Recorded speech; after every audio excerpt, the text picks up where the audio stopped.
સનાતન ધર્મ કી જય. સદગુરુ નિરાંત મહારાજ કી જય.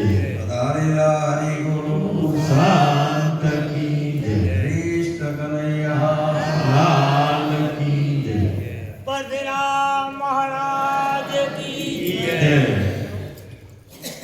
ગુરુ ચરણ में गुण गणा प्रेमे नमामो शीश. वचन उचरे अमी जरे तो नाम करे बख्शीश. नाम करे बख्शीश गुरु जी का क्या गुण गावो. मिले अढळक धन ए नामने तोले नामे. ओ नामे पातक सूटिया नामे नासे रोग. नाम बराबर कोई ना आवे जब तप ने योग. ओ नाम बिना कोई न तरे भव सागर ની મોય. निरात बंदो नाम ने जा जा देखो जाय. ओ नाम नगर नवखंड निरात निर्गुण देश. अमर फल जानी बजे वर्षे में गणेश. ओ राम समरो वंशणी हरे पापनो नाश. काल कंपे जम थरे एड़ो नाम મનોયણ કાશ શિયાવર રામચંદ્ર કી જય. સદગુરુ ભગવાન આજે આ પવિત્ર અને પાવન દિવ્ય પ્રસંગે આજના આ મંગળમય પ્રસંગમાં આજે પ્રગટ પરમાત્મા સ્વરૂપ આજે આપણા સંતો સંત સદગુરુ નું વર્ણન કરવા માટે આપણા વાણી એવો કોઈ શબ્દ જ નથી. પણ જો લાવો લેવો હોય તો સેવા કરી શકો છો. મહાપુરુષો કીધું કે સદગુરુ સંત એ જંગમનું તીરથ છે, એ પૃથ્વીનું નહીં. અને એ જંગમનું તીરથ અને એ પ્રયાગ છે. આજે આ પવિત્ર અને પાવન આજના દિવ્ય પ્રસંગે આ 22 પવિત્ર ભૂમિમાં આજે 4 મહાપુરુષો બધા ભક્તો અને તમામ ગામમાં વસતા દેવી અને દેવોના સ્વરૂપમાં માતા બહેનો અને ભાઈઓ આજે અમારે અમરતુરામજી મહારાજ તેમજ ગિરધારી રામજી મહારાજ, બેમજી રામજી મહારાજ, નરેશ રામજી મહારાજ ને તમામ ભક્તો. હમણાં મહારાજ શ્રીએ સુંદર કીધું હતું કે અમારા એક બાળકીએ અનિવાર્યના સેવા કરી છે ને આવો જે લાભ લીધો છે. અને આ જે ગંગાની જેમ ભાગીરથજીએ ગંગા ઉતારી ખરી અને પ્રસન્ન કર્યા. આકાશમાંથી આ એક ગંગાજી ઉતર્યો દ્વાદશમાંથી, પરંતુ એમની ધારા ઝીલવા માટે, શિવ પ્રિય લેવા માટે એમણે ભગવાન શિવજીની ઉપાસના કરી અને માતાજીને આવની પ્રિય લાયા. તેમ આજે આ 22 પવિત્ર ધરાની અંદર આ મહાપુરુષો મળી અને આજે આ ગંગાનો આ ધારાને ઝીલીને આજે આ જીવન મુક્ત મહાપુરુષો અને આ પ્રયાગ, આજે આ પ્રયાગની અંદર આપણને સ્નાન કરવાનો સમય મળ્યો. જે જ્ઞાન ગંગામાં ડૂબી ગયો તેનો ભવજળ સિંધુ સુકાઈ ગયો. જેને સંત સમાગમ સાચો થયો તેના અંતરનો અંધકાર ગયો. જેને જ્ઞાન રવિનો પ્રકાશ થયો એને રજ્જુમાંથી સરપ. જેને બકરાપણાનો બોધ થયો પછી કેવળ કેસરી.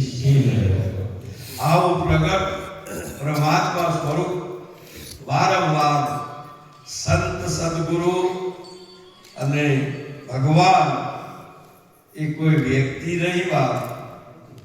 મહાપુરુષે કીધું કે પ્રગટ એ પરમાત્મા સ્વરૂપ. માટે એ મહાપુરુષોની બાપુએ સુંદર મહિમા ગાઈ કે સદગુરુનું સ્વરૂપ પરમ સદગુરુને ધારણ કરવાને મીરાબાઈને જ્યારે રવિદાસજીના શરણમાં થઈ અને જ્યારે આત્મ સાક્ષાત્કાર થયો અને પાછળ પિયર પક્ષે અને એમની સાસરીના પક્ષે અગર સગાવાલા સહિત એમને કીધું કે આવા ગુરુ તે કેમ કર્યા, એ તો શબ્દો દેહ ભાવમાં બોલતા હતા. ગુરુનું સ્વરૂપ સદાયના માટે એ વિદેશ સ્વરૂપ, અવિનાશી સ્વરૂપ. અને પછી બધા જ બોલ્યા કે આવા ગુરુને તે કેમ ધારણ કર્યા. પણ સતવા મીરાબાઈએ કીધું કે તમે જે કહો છો એ મારા માટે તો એ દેવોનાય, એમનાથી બીજો કોઈ શ્રેષ્ઠ છે. આપણે તો કીધું હોય કોઈને આપણે પાનમાં ફૂંક મારી હોય તો વળી ફરક બીજું એ મનમાં સંકલ્પ વિકલ્પ એક વાત જો તમે મનમાં દ્રૌપદાજીએ મહારાજશ્રીને ભોજન જમાડતે બે એ પાંચમી ભૂમિકાના જ્ઞાનના અધિકારીથી એટલે 5 ગ્રહ લેતા એમાં 1-2 લીધા દ્રૌપદાજીનો સંશય છે. સંશય આત્મા વિનાશ હતી. જેનો સંશય થાય છે એનો નાશ થાય ને આ ગીતાજીમાં ભગવાન પણ કહે છે આપણે વર્તમાન કરવા માટે આવ્યા છે, વર્તમાનને સાચું જોવા માટે આવ્યા છે. આ ભગવાન આપણે હાલ પ્રકાર નિયમોનો અને આનો તમે બીજા ભાવમાં જો બોલતા હોય તો એ બરાબર. આપ તો આજની સભા તો ગુરુમુખીઓની સભા. અહીંયા બધો સત્સંગ થયો ને એ તો સ્વરૂપનો હોવો જોઈએ. તારે મરવાનું, તારે કરવાનું અને આમાં જો આવે છે. આ તો લગન કરેલી દીકરીઓને જો એમ કહે છે કે તારે ગોરી પૂજવા જવાનું. એને તો મહાપુરુષે વર્તમાં વર્ત પતિવ્રત છે, બીજું કયું વર્ત છે? હવે એ ગુરુમુખી ને ગુરુ મહારાજ સિવાય બીજું કોઈ હોતું. આટલો મોટો જો તમારી નડતારા આટલો નીચે હોય ને તો મહાપુરુષે ગુરુ તમારામાં છે, તમે ગુરુમાં છો. તારે તો પ્રીતમ મહારાજે કે હું કૃષ્ણમાં, કૃષ્ણ મુજમાં, કૃષ્ણ વિના દિશે ને આવી ઓતપ્રોતતા થઈ હોય. સદગુરુ સુરા અને જ્યારે શીશ પૂરા दोनों अरस परस हो जाए धर्मगिरी नामी नाम नामी अरे बिंदु में सिंधु समाई गुरुजी को महिमा नेति नेति निगम गुण गावे गुरुजी को महिमा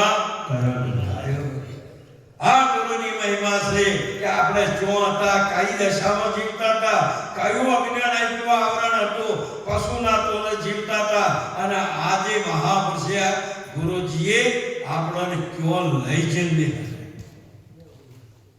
આઈ મનવા વાલા મેં ઘેરે કોઈ મને હગવાલા બધો તો કોઈ ચોલ્લો કરતો નથી તો તમે હું સમજતા બધા આઈના બધો એકવાર ગુરુના શરણમાં શીશ નમાયું છે. આજે કેટલો શીશ નમ્યો તમારા ઘેર તો તમારા ઘરનું કોઈ ના તમને નમે, તમારી બેન ને નમે, તમારા હગા ને નમે અને હોય આઈને મહાપુરુષે નમતા છે.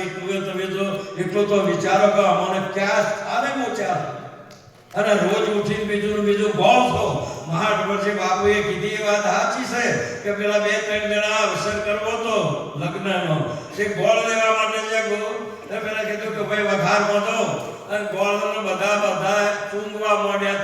ચૂંગીને એક રવો એવો ચૂંગ્યો તે અસલ દોડાદાર મીઠો પણ કોકરીઓ બધા લઈને હેડ્યા અને પછી હેડતે ઓમો આપે ગોઠાનો આકડી વેચીઓમાં મોહળે ત્યાં મોહળે પાછા હોય આવ્યો વેપારી જોડા આયા કે ભાઈ તમારી વખારની અંદર ગોળ તો સારો છે પણ થોડો ચીકણો છે. ચીકણો તો નથી દોડાદાર છે પણ તમે ચોળીને ચીકણું કર્યું છે. ગોળ તો જેવો છે તેવો છે પણ આ ચોળી ચીકણો કરો છો અને ગોળથી પેલાના હોમે ઓગળી કરો, પેલાના ઓગળી કરો, બધે ઓગળી કરો તો અપરાધ લાગે. એ તો શાસ્ત્ર કીધું છે કોઈ દાડો કોઈના હોમે ઓગળી થાય એવો. એ તો રામાયણની અંદર સીતાજી કે ને કોઈ શક્તિએ પૂછ્યું કે આ બંને મહાપુરુષો બેઠા એમાં ભગવાન રામ કયા સીતાજી જો કે ઓગળી કરો તો અપરાધ લાગે. મારો રોમ સર્વે વ્યાપક કોઈ એવી જગ્યા નથી કે મારા રોમ વણાને હોઈ શકે અને ઓગળી કરો તો અપરાધ લાગે. આવો પરમાત્મા તમને નક્કી કરાયો તો આ અવતારે પ્રગટ કરાયો છે તો હજુ સુધી તો તમારા તો હા હાથ ઉપર તમે તમારા હાથ પકડ્યો છે, જેને શરણ તમારે જેનું સેવ્યું છે, જેને તમારા પાપમાંથી ને નરકમાંથી કાઢ્યા છે, એના તમે નથી થતા વિશ્વાસ ન લાવતા તો પછી કનો લાવશો? હા, આની એ મહિમા ગાવાની છે મહાપુરુષોએ. આટલી મોટી આટલું બધું પ્રમાણ સહિત આટલું બધું સદગુરુ સંતની પ્રગટ પરમાત્મા સ્વરૂપ છે. અને એ સીતાજીએ પછી એક જ વાત કરી કે બેન, આ જમણી બાજુ ઘઉંના બેઠા એ મારા દિયર લક્ષ્મણ છે. બોધ બતાવ્યો, લક્ષ્ય બતાવ્યું લક્ષ્મણજીનું અને સ્વરૂપ બતાવ્યું રામનું. એવું તમને સમજાયું છે. આ બેઠો એ લક્ષ્મણ છે અને બોલે એ રામ છે, તો ખબર પડતી નથી. આ સીધો હિસાબ આવ્યો છે. તોય જો તમારા હજુ ફળ્યા કરતો છો તો ક્યાં આવશે? આટલો મોટો પરમાત્માનો અવતાર, આટલું બધું આજે કેટલો બધો આ બધા મહાપુરુષો મહિમાવાન, કેટલો બધો એવું હોતું નથી. તમે એકમાં અનેક છે ને અનેકમાં એક છે. એક છે એમ સીધી છે કે જમાને મૂર્તિકા એક છે, માટી એક છે ને ઘડા અનેક. અને એ ઘડામાં એક શું છે? એ ઘડામાં એક છે, જેને એકમાંથી અનેક થતો આવડે છે અને અનેકમાં એક હું છું એવું સમજતો આવડે છે. એનું નામ આ જ્ઞાન છે. આ એક પણ ઘટનામાં હું ગઈ એમાં બધામાં હું જ છું. આવું સ્વરૂપ બતાવ્યું તારે તો આપણો આનંદ કરવાનો છે. વ્હીલ પાવર વાળા મને કોક કે નેતા ધેને પેલા બકરા જેવું જ્ઞાન ના હોય કે દોરી જાતો બીજો પેલો પકડીનો ફેવરીઓ મોઢું તો એના હાથી અડવા પડે. તેમ તમારી આવી નિષ્ઠાઓ માન્યતાઓ બરાબર આવતી નથી. મહાપુરુષોએ આપી બધી. અને કદાચ કોઈ બોલતો હોય તો વાત આવવું પડે. જ્યારે વાધવજી ભગવાન કૃષ્ણજીએ કીધું કે હું ગોકુળમાંથી આવ્યો અને દ્વારકા આવ્યા પછી વળતો કોઈ દાડો જો અને એટલા બધા મારા પ્રિય હંધ્યા હાથે એટલા બધા ઠપકા અને એટલું બધું બોલે છે કે તમે તમારી જાત જળવીને બોલેલા વચન ન પાડ્યા ને અમને ઠગીને જતા રહ્યા છે ને આવું કે કરું. પણ જ્યારે રાધાજીનો ને જશોદાજીનો આવ્યો એટલે કે તમે જો અરકી જવું ખરો તો પણ કોઈ લાયો નથી. મારો કપડો એ કપડો કે મારો પણ કે સાધન ને પેલા કે રથ મારો, ઘોડા મારા. ભગવાને બધો વસ્ત્રો આલે, મુગટ એમનો, મોરદી એમની, બધું એ ભગવાનનું પહેર્યો. રથે ભગવાનનો, ઘોડાએ ભગવાનનો. આ બધું એ ગુરુ મહારાજનું છે. તમે શું સમજો છો?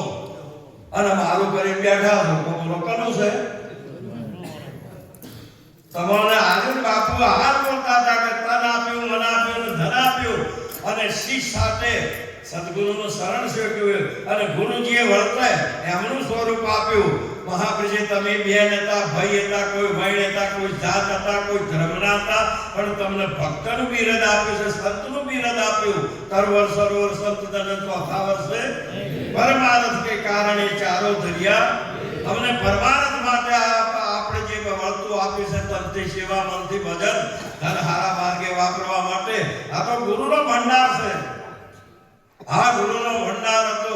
અને જ્યારે વાધવજી હોય છે અને ગોકુળને ચોમાસે આયા અને ઢાળ હતો અને ઘોડાના ઘૂઘરવાળો ખખડી અને વ્રજવાસીઓના કોને અવાજ નાદ આવ્યો કે આપણા ભગવાનના ઘોડોનો આ રણકાર એમના ઘૂઘરા વાગે છે.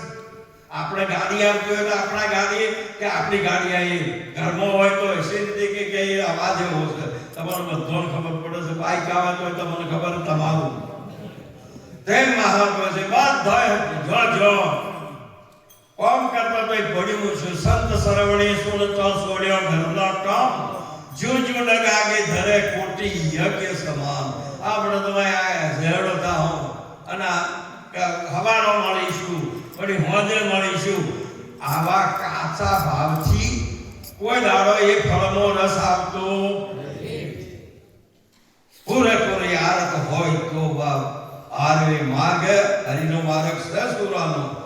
અને બધો દોડીને આવ્યો એકદમ કે ભગવાન આયા. ઘણા દાડોથી આપણે ટપાલો લખતા હતા, સંદેશા હતા, પણ આજ આપણો સફળ થયો.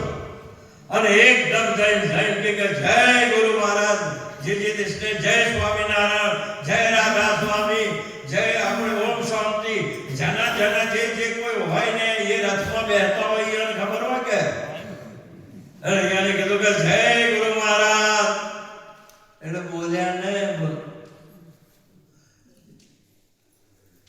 એટલે વર્ષવાસી ભરે કી ગયે બધ રથ ભગવાનનો, ઘોડા ભગવાનના, આ પોશાક ભગવાનનો, મોરલી ભગવાનની, મુકટ ભગવાનનો, પણ એ ભગવાન નથી કૃષ્ણ કનૈયા. તમારી મોરલી જો કદાચ વાણી ના ફરે ને, ગુરુમુખમાં ફેરે માર્ગ ગુરુમુખ તો આવ્યું છે, પણ વાણી તમારી ફરતી. વાણી મારી ફીર ગઈ એ ભૂમિ એ દે, ખારી સો મીઠી ભરી વો સદગુરુનો. આવો એક ઉપદેશ છે મહા, આટલો સાચો અને સત્ય. આવો પરમાત્મા એ વખત જો બસે વાધવજી પાંચ બેઠા કે પરમાત્મા નિર્ગુણ છે, નિરાકાર છે, સર્વે વ્યાપક છે અને સર્વેથી ન્યારો છે. આમ બધું કરવા માંડ્યા ને એટલે કઈ જો હોબળે પણ પછી ખામ્યા ને. ગુરુજીએ તમને ગુરુમુખ આપ્યું, મનમુખ નથી આવ્યું, જીવમુખ નથી આવ્યું કે માયામુખ નથી આવ્યું, ગુરુમુખ આવ્યું. તમારે જે કોઈ અનુભવ તમે ગુરુમુખે બોલો ને એ બધા મહાને ગુરુમુખે જો મંત્રનો જાપ જપો અને જો ભજન કરો, જે કોઈ કરો તો એ વાત સિદ્ધ થશે. પણ તમારું મન લઈ જઈશું તો કોઈ દાડો મેળ પડે એવો આવો જ્યારે હોબળ્યું અને હસવાના રાધાજી ઉભો થઈ ગયો કે બાપુ તમારું જ્ઞાન તમારા કોમનું ને અમારે તો પેડો ગોકુળ કોમનું. તમે કનો હંદેહો આલો છો કે કૃષ્ણજી હંદેહો મોકલ્યો છે, તમને બધાને જય ગુરુ મહારાજ કીધા છે કે મહારાજ કોક રાજકુંવરનો તમે હંદેહો લઈને આવ્યા છો કૃષ્ણજીનો, તો અમારે તો જુઓ કૃષ્ણ બોલી રહેલો છે. તમે જે લાયા ને એ કોઈ વ્યક્તિ, કોઈ રાજકુંવરનો તમે લાયા છો. અમાર તો કૃષ્ણ તો વંદનાવનમાં જુઓ તો, યમુનાજીમાં જુઓ તો, પાણીના આપણે પણ ઘટે જુઓ તો, ગાયોમાં જુઓ તો, જો જુઓ તો અમારો કૃષ્ણ ને એમ તમારા સદગુરુ સર્વે વ્યાપક. બાપુએ સુંદર વાત કરી કે જો જુઓ તો જેમ ભગવાને આખો વૈરાગ તમો પ્રકૃતિ ધારણ કરી અને બધે પોતાનું સ્વરૂપ ઓળખાવ્યું છે કે બધોમાં હું છું, તેમ ગુરુજી મહારાજનો સર્વે વ્યાપક કોઈ એવી જગ્યા નથી કે ગુરુ વણાની હોઈ શકે. અને રામાયણમાં પણ કીધે કે સકલ સુવર્ણ હમેરા રામ વિનાનો ઠામ નહીં, પિંડ બ્રહ્માંડમાં જુઓ તપાસી નામ સમોવણ. આ પરમાત્મા સર્વે વ્યાપક હજુ તો કોણ મહાપુરુષ હજુ તો બીજા મારતો હવે તો જવાનું છું છે એ પણ હવે જવાનું ને આપવાનું એ બધું ટાળી ગયો છે ગુરુજી. હવે નિર્ભય રહો બાપ, એટલા બધા રહો કે તમને તક્ષક અડી ના શકે. મહાપુરુષ આવે ને તારે આ રીતે તમને તન મન ને ધન તમે પર આલ્યું છે તો એનાથી તમે જુદા હશો તો કે મેણથી તરવાર જુદી ના હોય તો સી રીતે જુદી કરીને આલે છે બસ. અને ફેર મોય મૂછું તો ચોટી જઈ છે ભાઈ. મહાપુરુષે કીધું કે સદાયના માટે તમે મુક્ત છો ને. એવા નરદેશ હતો વિદે, એવા નરદેશ હતો વિદે, શાર સમજી શાંત રહ્યા, જેને નામ શું લાગ્યો હે એવા નરદેશ હતો. પાડ્યા નામ તે કુતળો ઓળખવા લોક સુધી તે ઈંડ ને પીને એમાં સમાયા અનુભવી સમજે એવા નરદેશ હતો વિદે, શાર સમજી શાંત રહ્યા, જેને નામ શું લાગ્યો. આજે આજના આ પવિત્ર પાવન પ્રસંગે આજે ભક્તો પ્રયાગ અને જંગમનો તીરથ એમાં સર્વેના શિરમોડ અધિષ્ઠાન, સર્વેના ગુરુ તરીકે આજે મહંશ્રીજી બાપુ હરદેપુરીજીના અધિષ્ઠાન પદે આપણને બધાને આ સત્સંગ ભજનનો અને આજના પ્રસંગનો જે લાભ મળ્યો ને, આજે આપણે આજનો દિવસ આપણા માટે મહાન મૂલ્યવાન છે. તુલસીદાસજી મહારાજ કે તુલસી 100 दिन बड़ा સંત મિલે જો આય લેણ ભરી ભરી ભેટીએ દુઃખ સમૂળા આવો જે તમને સ્વરૂપનું જ્ઞાન આપ્યો અને મંચસ્વ બિરાજમાન તમામ સદગુરુ સ્વરૂપ મહાન પ્રગટ પરમાત્મા અને જંગમનું ચિંતન કરતો પ્રયાગ આજે આ બધી પરમાત્મા સ્વરૂપે સંતો બધા જ મહાપુરુષોનું વંદન કરો અને આપ પણ એ જ સ્વરૂપ છો કઈ અહીં બેઠા એટલે મોટા છે નહીં બેઠા એટલે નાના નથી માટે કરીને આપણે નિરંતર પરમાત્મા એક સર્વે જ્ઞ વ્યાપક છે એ માટે કરીને દરેકને વંદન કરી અને વાણીને વિરામ આપો. બોલો કૃષ્ણ કનૈયા.